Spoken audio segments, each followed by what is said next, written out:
Today on DIY Around the Home, we'll look at the signs of a badly tuned garage door and how to fix it. Using a sound meter, we'll show you how you can massively improve your garage door's longevity, as well as the amount of noise it generates. At the conclusion of the video, we'll rank which tasks contributed most to a smooth operating door. Before we get started, if you want to jump forward to a particular part of the video, here are the timestamps for the different sections. To measure the efficacy of the maintenance, replacement seals, and nylon wheel upgrade, we wanted to measure the decibel level first. With a baseline of 20 decibels with the door closed, the meter reached up to 77 at its peak, then consistently hitting upper 50s, lower 60s, before coming back down to 26 decibels with the garage door left open.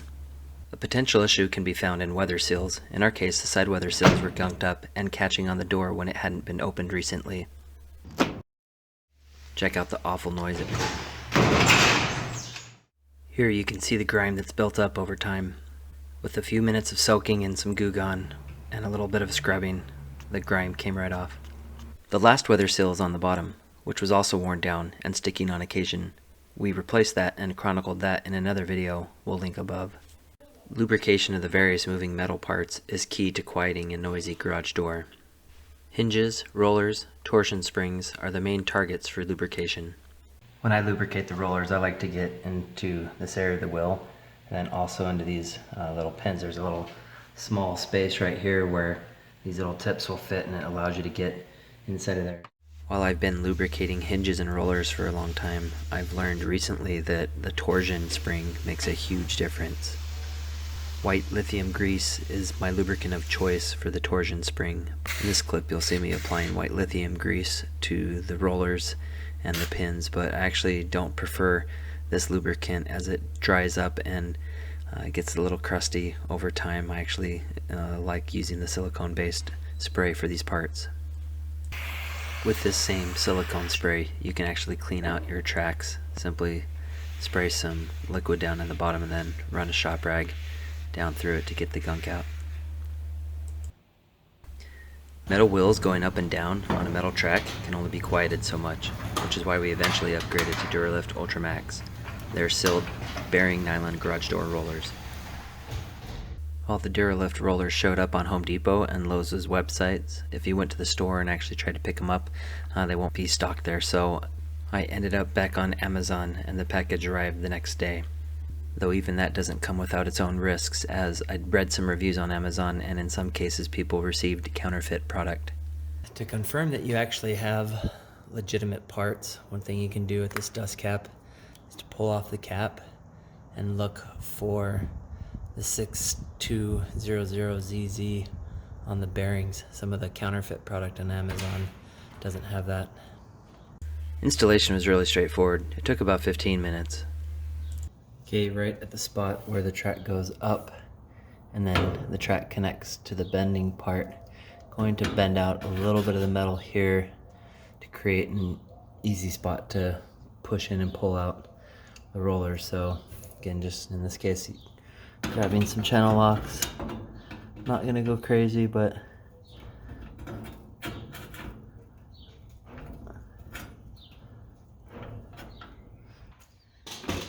pulling it forward.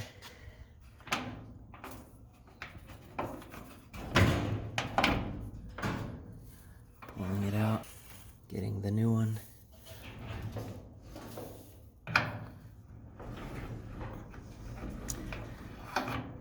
Push that in.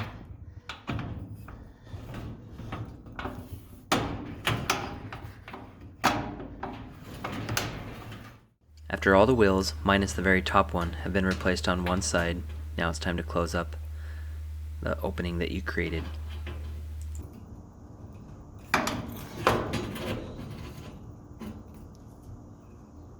So we pinched in good there. This could go a little bit more, but this edge needs to turn in a little bit more. So just kind of continue working on it. Ultimately you want to get one continuous smooth track. Yeah,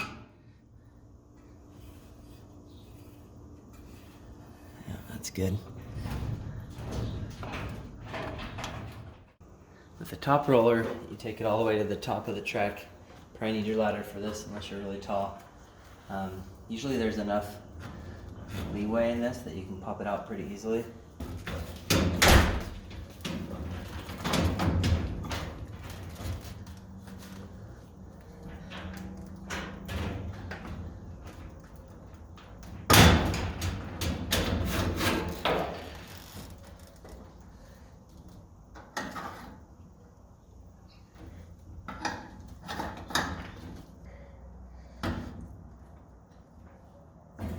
With the lip just inside the track, you can now push it in with a hammer the rest of the way. Another way to take the pins out is to actually just take these brackets off. I'm not a huge fan of doing it this way because the very bottom bracket is attached to this steel cord with tension, and I just would rather not mess with that. But just for fun, let's go ahead and show you. In my case, just 4 screws per bracket.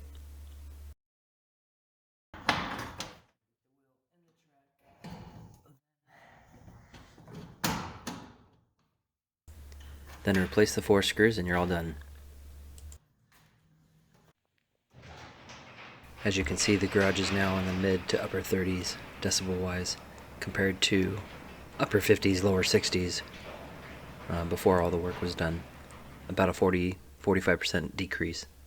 So what made the biggest difference? Starting from the least effective to the most effective, our list starts with number 4. General cleaning provided very little noise reduction. In third place, it was lubricating all the different various parts.